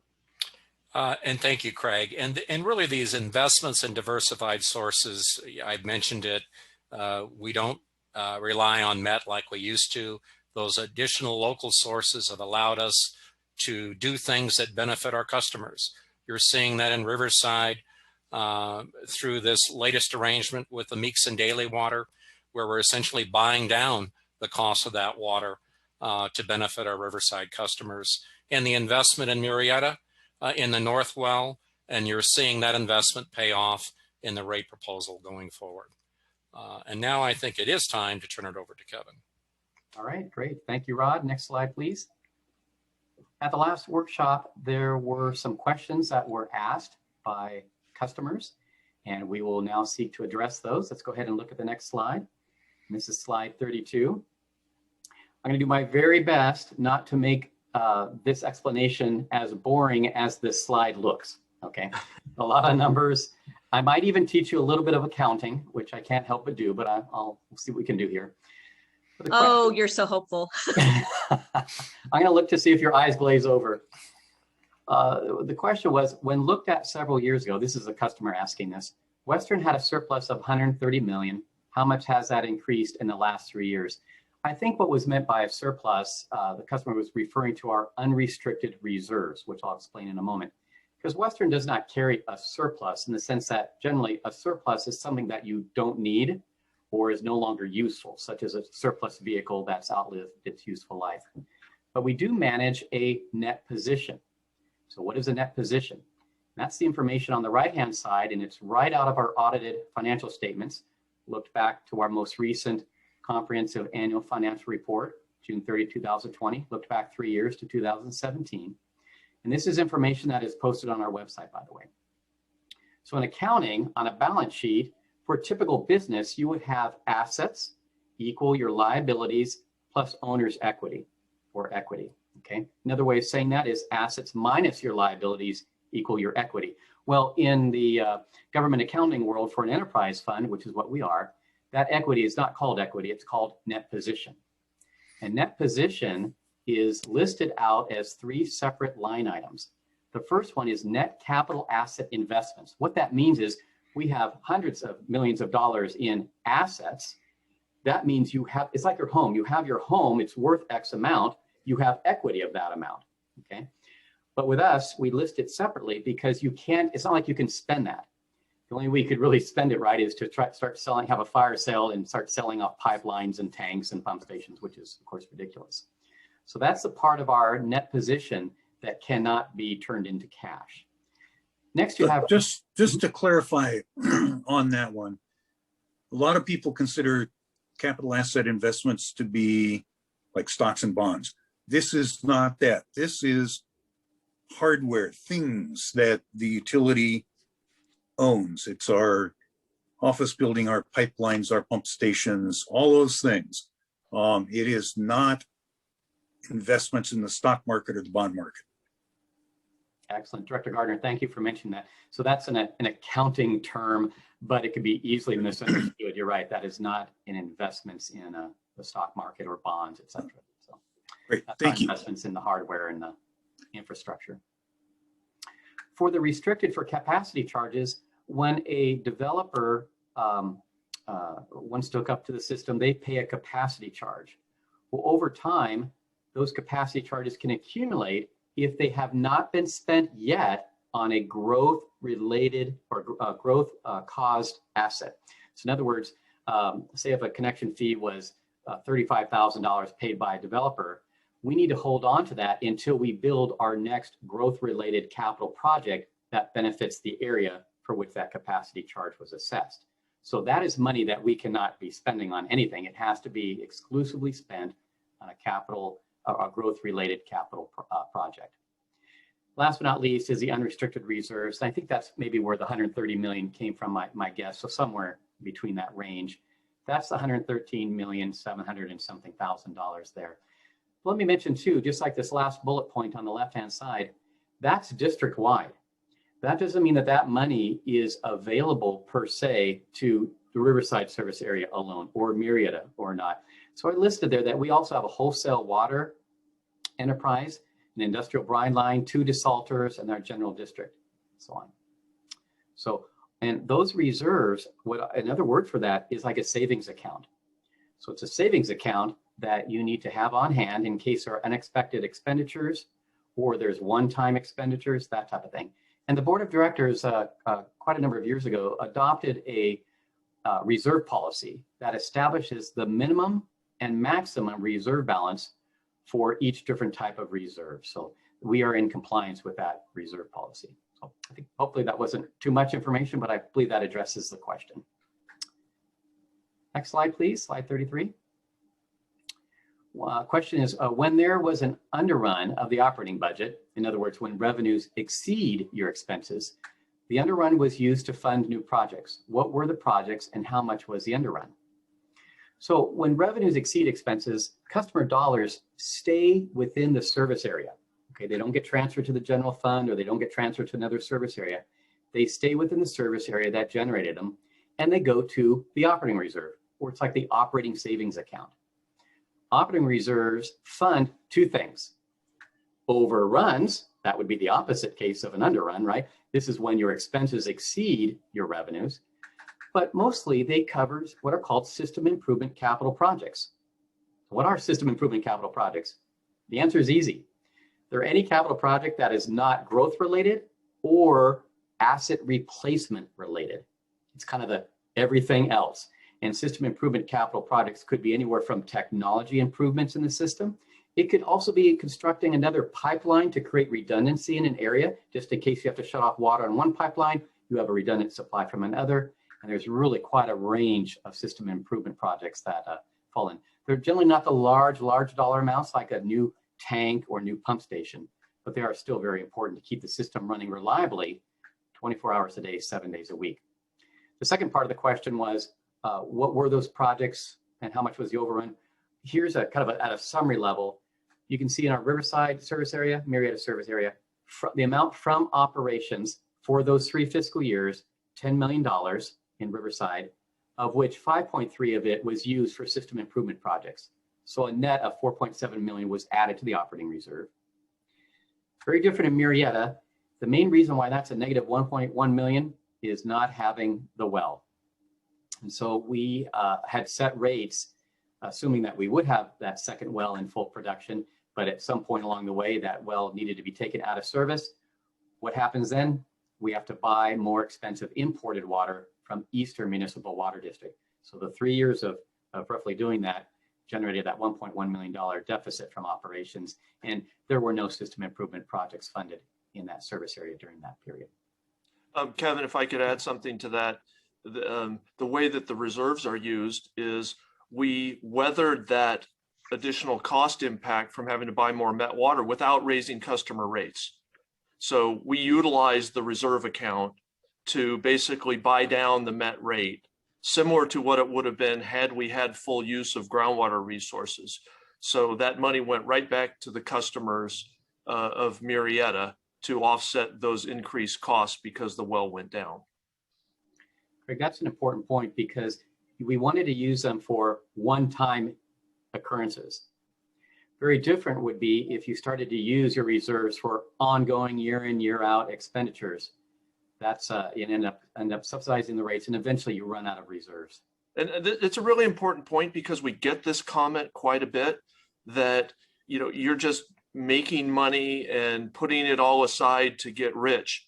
No, they're very specific purposes for these reserves. And Marietta was an excellent example of where that rainy day savings account came to the benefit of all the Marietta customers, because had we not had reserves, Kevin, I don't recall, I know you worked the numbers for me, but we went through the exercise and said, okay, without that north well producing groundwater, what would we have to raise the customers' rates in Marietta? Kevin, can you recall that?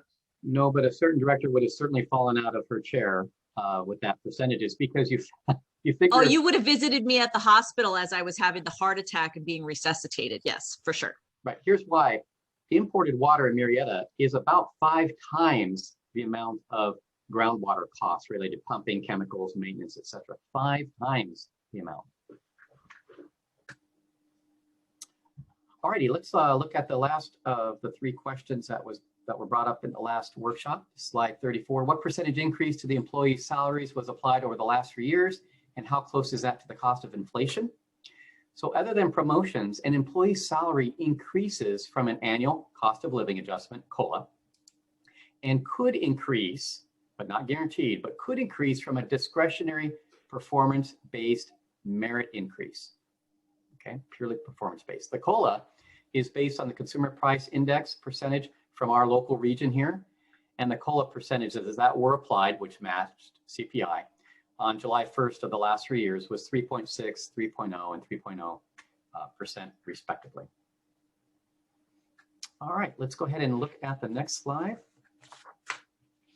And I'm going to turn this over to Sarah to be our moderator for answers to some of our most frequently asked questions.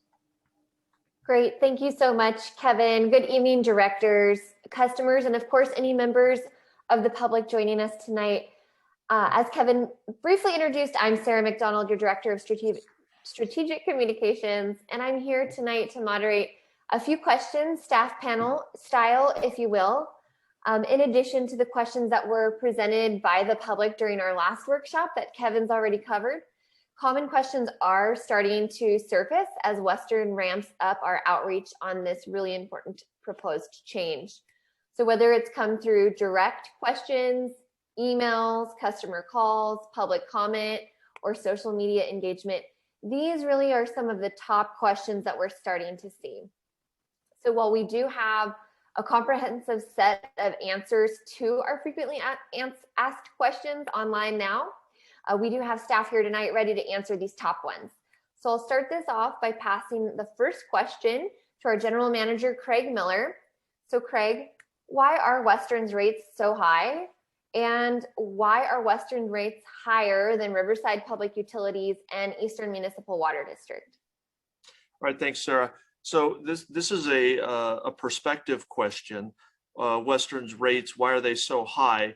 In comparison to RPU, for example, they are higher. And that is because RPU gets 100% of their water from groundwater. So they're not buying any imported water from Metropolitan. Everything is coming from basically under their own feet. And so they don't have to pay transportation costs. They just have to extract it, treat it, and deliver it. So unlike us, we're buying water from Northern California, so we're paying for that commodity to be moved down here. It's $1,000 an acre foot as opposed to about $200 an acre foot to just get it in the ground, get it out of the ground like RPU does. And then we also have local water because we do have rights in San Bernardino Basin, and we buy some of RPU's surplus water. But even though that's local water, we still have to pay a substantial rate to move that water through other people's systems. So we pay $600 an acre foot to move that water through RPU's system. So even though it's local water, you're paying the $200 for the water and then the $600 to move it, it's still $800 an acre foot water, which is less than Metropolitan, so it saves our customers, but it's still not inexpensive water like RPU has.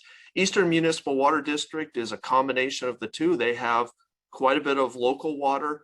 They also buy imported water from Metropolitan, and they also do a lot of desalting of brackish water and recycled water.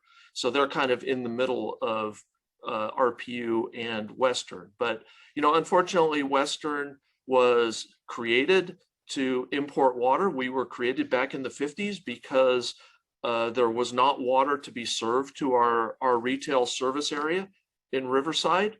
RPU couldn't provide water. They didn't want to move it up the hill, and they didn't have enough water to do that.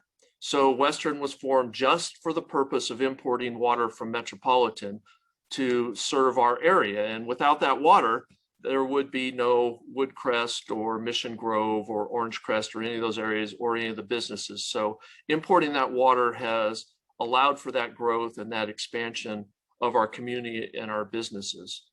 So our rates are a little bit higher, but it's because of the water resources. Now, I've also heard the question, well, why doesn't RPU just take Western over and serve our customers? Well, that really wouldn't solve anything because they still don't have enough water to do that. So if RPU did take over Western customers in some way, they would have to buy all of the pipe in the streets from us, and then they'd have to import water from Northern California just like we do because they don't have enough groundwater to meet the demands of our retail service area. So it really wouldn't save any money if RPU took us over. If you go out to Murrieta, we've already talked about Murrieta. Murrieta is a mix of local groundwater and imported water, but that imported water is different for Murrieta than it is for our Riverside customers, because to get imported water to Murrieta, we have to buy it through Eastern Municipal Water District and pay them to transport that water to Murrieta. So we pay about $300 an acre foot additional to the metropolitan cost. So the price of water is totally dependent upon where you sit and what your water supply mix is. So it changes for every agency, and actually for regions within agencies, like it does for Western, between the Riverside service area and the Murrieta service area is different. Thanks, Sarah. Moving on to our second question of the evening. I'm going to go ahead and turn this one over to our Chief Financial Officer, Rod Lamond. So Rod, with a pandemic going on and so many facing economic hardship, how can this increase be necessary?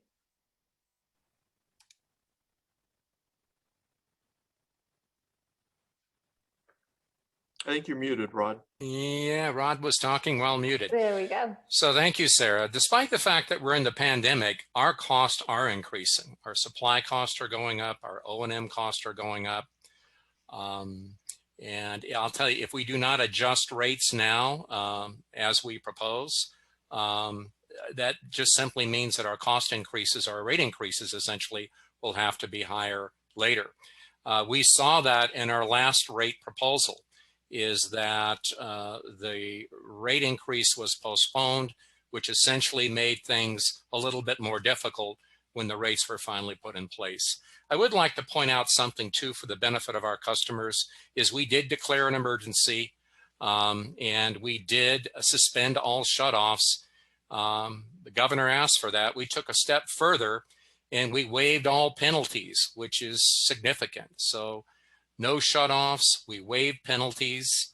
We also took our low-income assistance program and we essentially quadrupled it to benefit our customers. So I think that we're doing things to try to help the customer out, certainly sympathetic to where we're at. But again, for the benefit of the customer, if we delay this, it's going to be worse later. Thank you, Rod. Now for these next two questions, they were answered during the presentation already. So our staff will be able to answer them briefly for you on the call and for the benefit of our customers joining us. Question number 3, I'm going to turn this over to our financial analyst, Daisy, who's been crunching the numbers. Daisy, how will the changes impact my bill and when? Thank you, Sarah. An overall median residential monthly rate increase of 2.1% to 3.5% is being proposed and would take effect for bills received on or after July 1st, 2021, with modest increases for additional 3 years as presented on slide 8 of this presentation. The change amounts to a monthly residential bill increase for all bills received on or after July 1st, 2021 would be between $2.33 to $3.90. If approved, residential, commercial businesses, agricultural, landscape, commercial customers with private fire service, and those who receive sewer service from Western will be affected by the rate adjustment. Back to you, Sarah. Great. Moving on to question number 4. I'm going to pass question number 4 back to our general manager, Craig Miller. Craig, how will customers benefit from this increase? Yeah, I don't think that customers would have the same perspective that they benefit from a rate increase.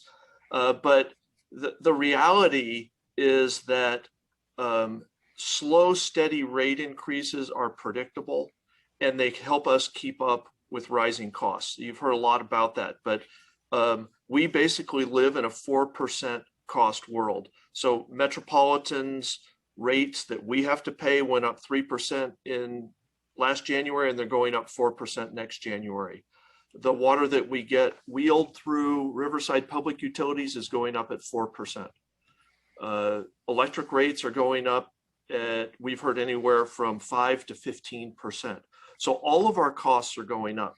So if we don't keep pace with those costs, then there's going to be a rebound effect to our customers. And that's what Kevin was referring to earlier when he talked about Metropolitan gave us a huge increase. In fact, they gave us 2 huge increases in 1 year. They raised rates 19% and then 14% in the same year. And that was because they had gone 5 years without rate increases and they had to catch up. We don't want to put our customers in that position where we have to catch up. So our perspective is slow and steady, and the rate increases that we're talking about are $2 to $4 per month for a customer, which I know no one likes a rate increase, but we think that that's very manageable in this economic condition. Thanks, Sarah. Thank you, Craig. Next slide, please. We do have just a few more of these top frequently asked questions. And this next one, we recently answered it in response to a customer question that came in during our last workshop. But Kevin, if you have anything else to add, I'm going to turn this back to you. So Kevin, why can't Western's cash reserves pay for increased costs to provide service? Well, Sarah, I would liken it unto a household, for example. Reserves are like a savings account. It's one thing if you have a savings account that you're starting to build up, you want to use it for maybe a one-time planned expenditure, such as you need to replace the tires at some point. So it's a one-time future expenditure. You also want to have a savings account for your household if you have an unplanned expenditure, like the car breaking down.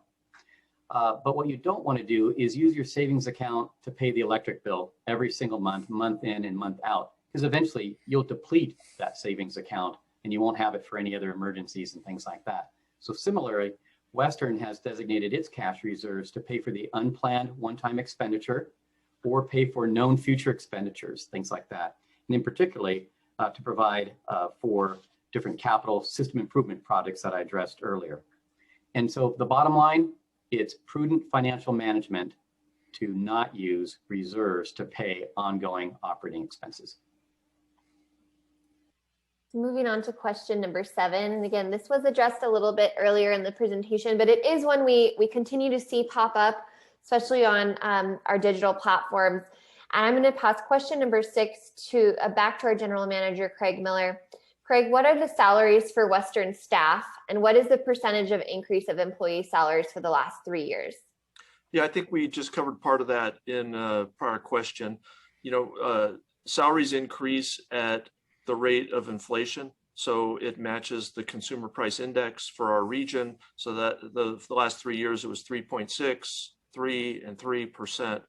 But additionally to that, Western is very active in comparing our salaries against other public entities. We regularly go in and ensure that we're not doing anything that all of our competitors aren't doing. We have to compete with the other public entities and the other water districts to recruit talent and to maintain talent. So we can't fall behind pay practices of others, or we start losing our staff. And we have a lot of very smart, educated, qualified people. And that's really good for our customers to have a very qualified staff. It's a very sophisticated business that we run, whether it's the financial side, the engineering side, the operations side, the accounting side, the communications side. It's a very sophisticated environment that we work on. And so we have to be competitive. And we ensure the public that we're competitive by comparing against others. Can I add something there too? Just to ring more of our staff's bell here for some cost savings on that side.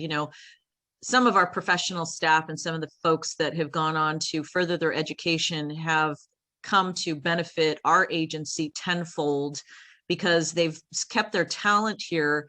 We've also had a number of staff members who have proposed certain projects and savings on a variety of different capacities within our organization that have saved us hundreds of thousands, if not millions of dollars over the course of many years because of treatment process changes, efficiencies that can be done, or them just venturing out to say, hey, we've got a newer, better way. We want to try some stuff. We learned some things from other agencies and furthering our education, and we want to bring that here to Western.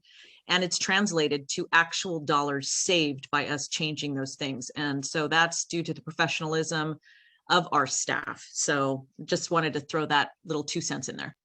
Sure. And Director, staff costs are not just salaries, it's also benefits.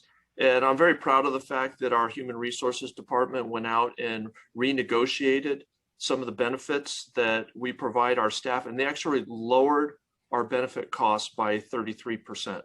So we work hard to be as efficient for our customers and our overall salary costs as we can be.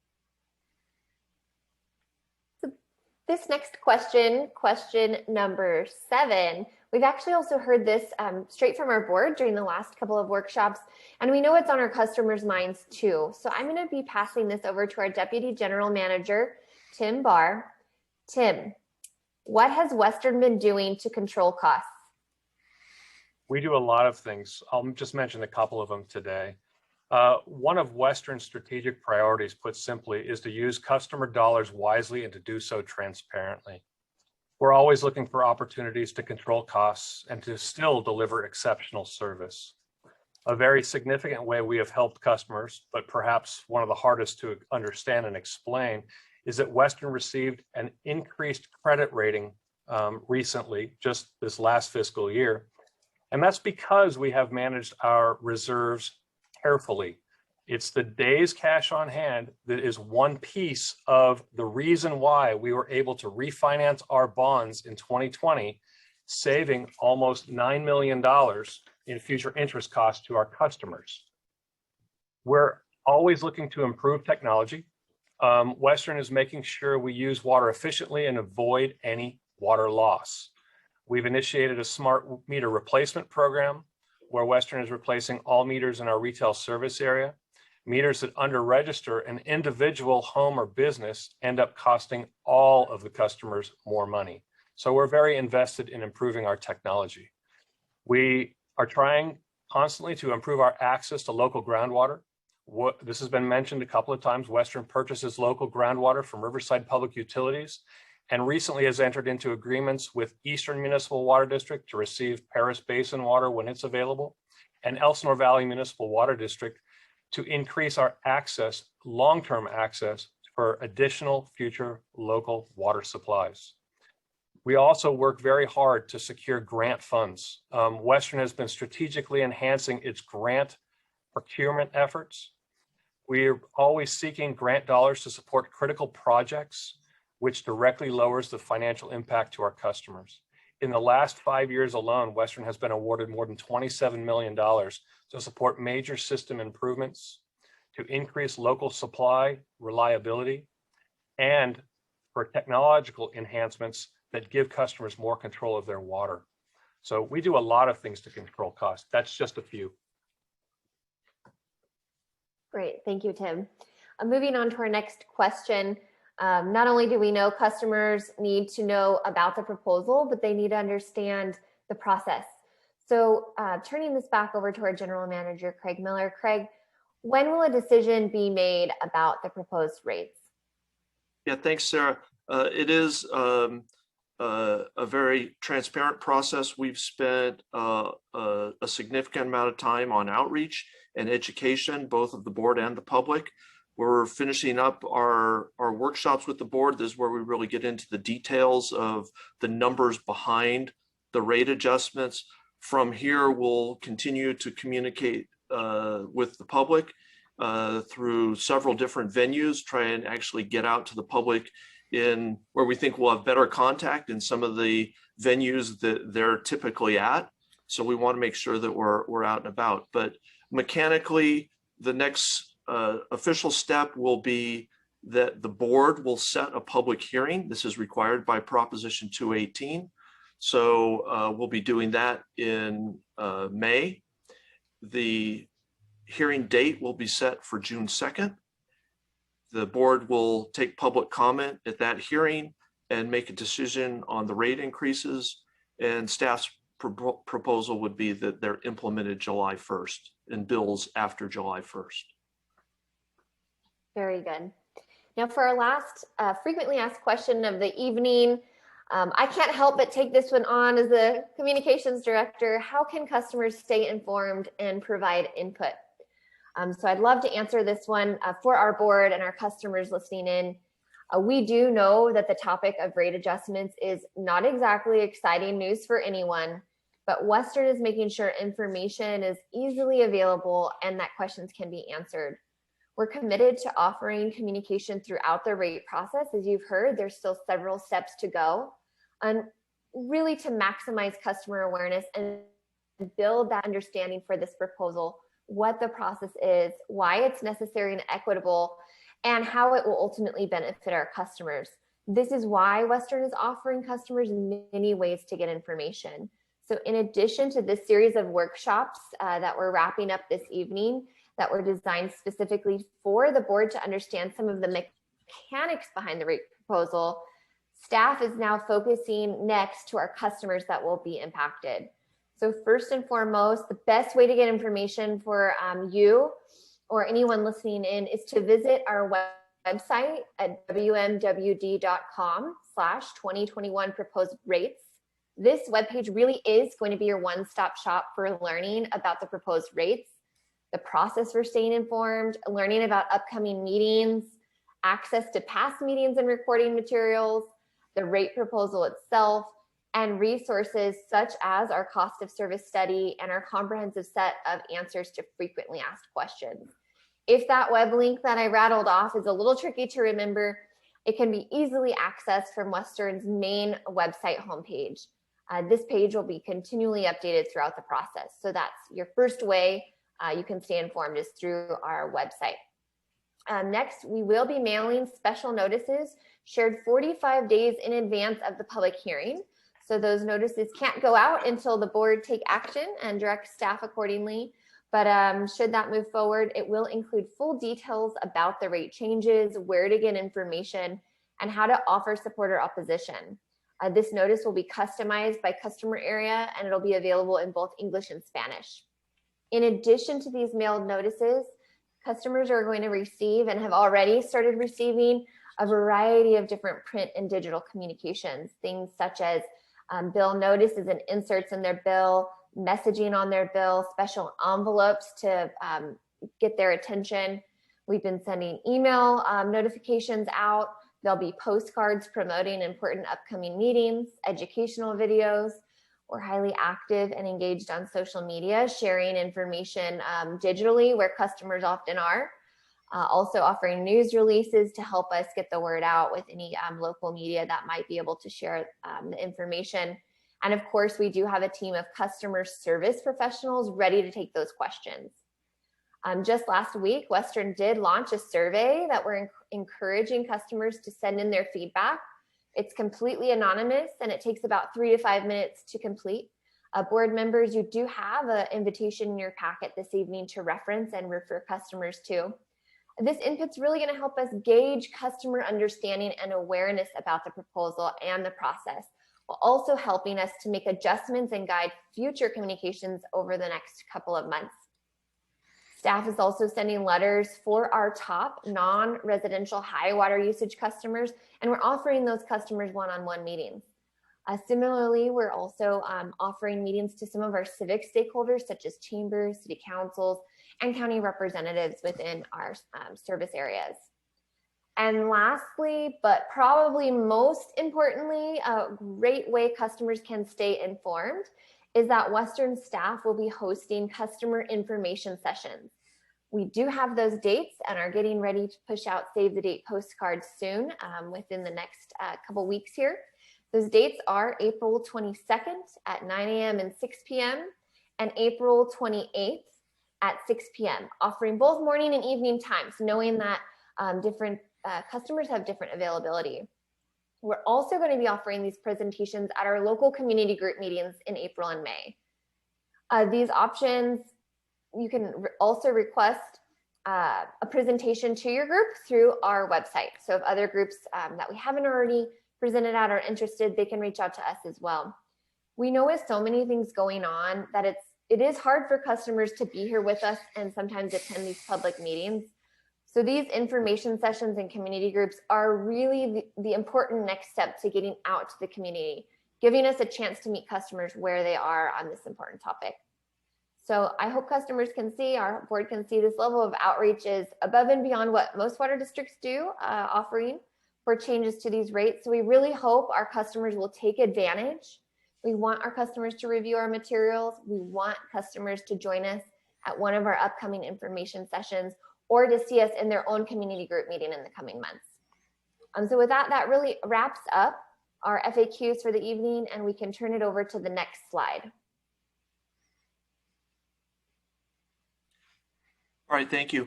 Rod, do you want to wrap us up with a summary of the takeaways from this workshop? Yeah, I can do that. Let's go to 38, Spencer. So a key takeaway. So reasons a rate adjustment is necessary. So hopefully what we've explained throughout these 3 workshops is what is occurring with our cost and why we need to go ahead and raise our rates. To go back even further to when we adopted the budget last June, at that time, the board knew that we were looking at a rate increase to balance the budget. We've computed and communicated the water and sewer rate impacts to our residential customers. We've said that there's some good news here. Good news, yes, the rates are, as proposed, going up, but they're the lowest they've been in years, as we've seen in these presentations. And if you go again back to the budget, when the budget was adopted, take Riverside, for example, we thought we needed a 3.5% rate increase. We're going to be able to do it with a 2.1% rate increase for Riverside. That's what's being proposed. So there's that. And then, of course, you're seeing some benefits, too, on the sewer side, because at budget adoption, we thought we would need roughly around 3.5. We're actually coming in under that, way under that with SURA, and more like 3% with the La Sierra service areas and our WRF service area. We certainly talked about the impacts to the non-residential customers, and what you saw was there are some things going on in the non-residential side. We just saw tonight that the non-residential customer in Murrieta is going to benefit significantly in year 1 because of the addition of a lot of local supply is driving their costs down. You see on the Riverside end, you've seen where we've done some subsidies in the past that will be phasing out. The fixed system charge itself is being affected by, in a good way, by the private system charges to take some of that off, again, making the customers, those private customers with those fire lines, actually pay for that cost as opposed to it being borne through the fixed system charge. The outreach efforts, all nights that we've been together through these workshops, they're far more robust than we've had in the past. You're hearing about water budget structural changes. That is really a good news story to go through that. Our customers reacted positively to water budgets, and their personal consumption has gone down and down. And quite frankly, that's the best way to control your cost, is reduce your consumption. You get down to the benefits of the proposed rates. They allow us to what? Continue to provide that high quality water, take care of our obligations. Director Gardner was commenting when Kevin was talking about our net position and all of the millions of dollars in plant assets. That was in the net position. If you walk up the statement of financial condition, you get into the assets area, Director, we have $650 million in plant to take care of. And this rate structure gives us the wherewithal to take care of that investment. And that investment continues to grow. And right as of this last audited financial statement, we sit at $650 million in utility plant. That's all I have. Craig, time to flip it back over to you. All right. Thanks, Rod. Let's go to the next slide, Spencer. All right. So you've heard a lot. We've been talking at you for an hour and a half now. You know about we're going to be setting the public hearing for June 2nd. We'll be doing that in May. So between now and then, we have lots of time at the board meetings between June 2nd and committee meetings. If there's questions that come up, we'll be out reaching out to the community to explain the rate adjustments and hopefully explain the value of the service that we provide to our community here in Riverside and in Marietta. So with that, I think staff's done and we are happy to answer any questions the board has. Back to you, President Denstad. Thank you very much. Appreciate that, Craig. Appreciate staff being here tonight as well and doing this very informative workshop. Any directors have any questions of staff before we go? Don't have a question, but I'd like to echo your thanks to staff for coming out. This is after work hours work. And you know, we're used to doing that if there's some sort of emergency, but thank you all for spending time this evening. We did have a written comment from a customer who indicated, I thought, that they have an older meter that they have a concern with. Could we just take a look at that person? I assume they've identified themselves to some extent on their comment, and see if there's an appropriate action that we should or could take to help them with that particular issue. Yeah, we'll be happy to do that. And you know, our goal has always been to replace the oldest meters, and that would qualify as an old meter. So I'd be really surprised that we haven't replaced that, but we'll certainly check into it. So I appreciate it. That's it for me. Thank you all. All right, thank you, Director Gardner. I have a question, actually a few questions. Oh, I hear an echo. So I guess my question is if you want to go back a bunch of slides to the change in the tier system, I think that's significant. So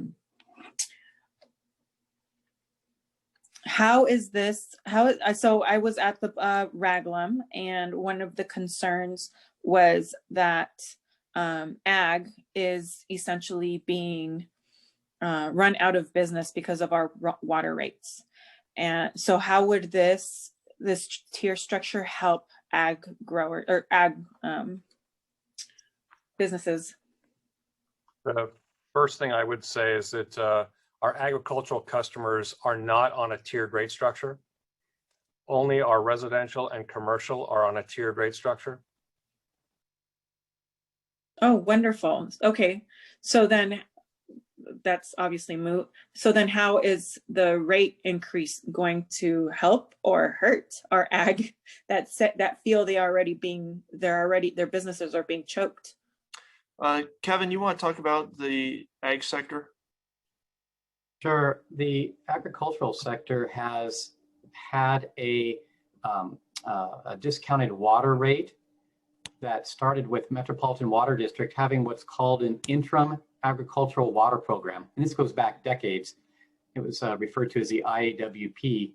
And in exchange for a discounted water rate, in times of drought, agricultural customers participating in that program would have to cut back a certain percentage. I think even as high as 30% up to 50% over some base year.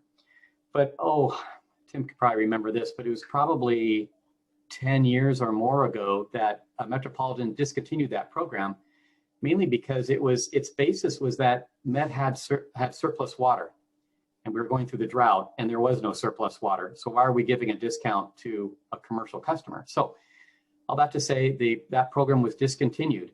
But over the years, because Western had not raised rates, I think for non-potable, it was like 12 years, and for potable, it was something like 5 years.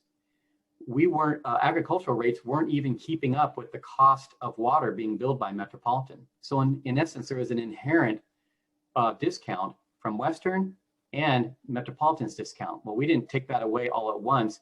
We've been working truly for 9 years. I've been 8. Well, I was going to say 8 years, 5 the last rate setting, and then 3 this one, to slowly bring agricultural customers to cover the cost of providing water service to them. And we achieved that on the commodity side, the water molecule side, with this last 3-year rate setting period. Now we're doing a little more work on the water liability charge. They're not paying the same as other commercial customers. Some of them experience, if they're on the non-potable side, a discounted pumping charge. All these things we've been slowly working to phase out because there is no legal justification for subsidizing one customer type over all the other commercial customer types or residentials as well too. So this will be a rate increase for them. If we did go back several slides, we could see what the dollar amount is for the a typical one. I don't remember what slide it was. Slide number 11. Oh, thanks, Tim. So I'm looking at the ag non-potable, the ag potable. These are, of course, fairly large water users. They've got a 2-inch meter is the most common size. So they may see a $38 if they're non-potable to a $78 if they're potable the first year and then after that. Now, we don't know whether that's a lot of money or little money, but it undoubtedly it adds up with all the other costs that they're experiencing that are raising. But again, this is moving to bring them closer to paying their proportionate share of having water service provided to them.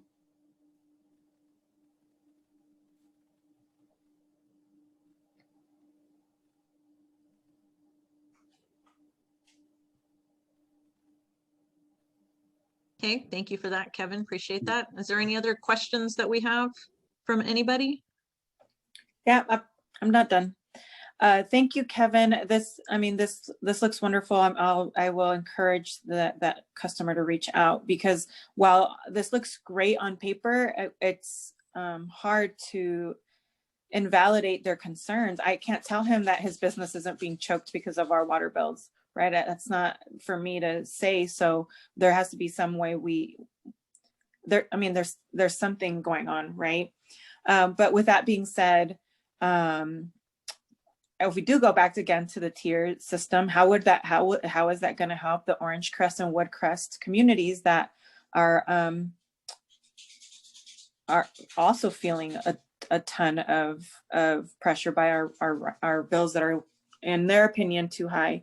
And clearly it's not a problem in Marietta. They seem to be doing great. So something's I don't know what the disparity is, but there is one. So there is no difference in the tiers for our Orange Crest or Mission Grove or Gavilan Hills customers in the Riverside area. They all pay the same price per tier. If a customer happens to be over budget currently, and they were over budget in November and December of 2020, as much as I don't want to incentivize inefficient water use, this proposal is actually lowering the cost of tier 3 and tier 4. So over budget water use will technically cost our customers less money. In addition, the adjustment from 60 gallons per person per day to 55 gallons per person per day will have customers in all of our areas benefit from additional water spilling into tier 2 and reducing the impact of the rising cost of imported water. Thank you. You're so awesome, Tim. You seems like you know exactly what I'm asking. So thank you so much for answering that. That was all.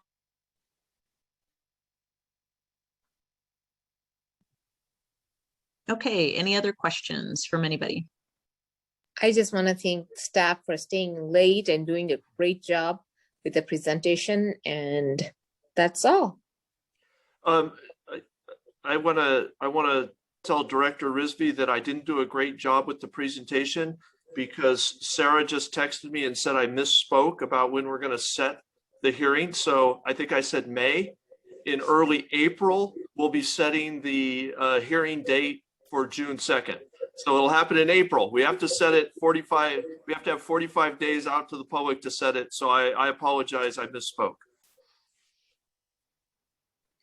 And thank you, Sarah, for paying attention and catching me. No, but I was doing the calculations here, but I wasn't going to say anything until after I pulled the calendar out. So. Don't worry. Sarah's got us covered. I think we got the right date now. Thank you, Sarah. And it's right in all of her outreach material. Apparently the general manager needed to study harder. All right. Well, it looks like Madam Secretary, do we have anybody from the public who has raised their hand or wants a question burning that they need to have heard at this point in time?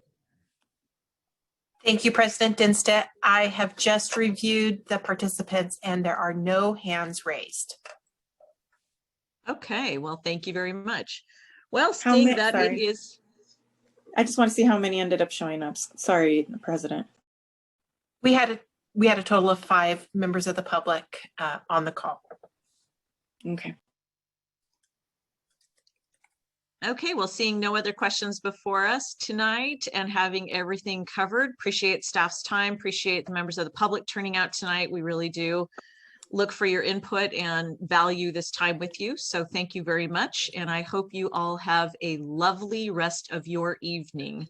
Thank you so much. We will call the meeting adjourned. Good night. Thank you, everyone. Appreciate your time. Thank you. Thanks, everybody.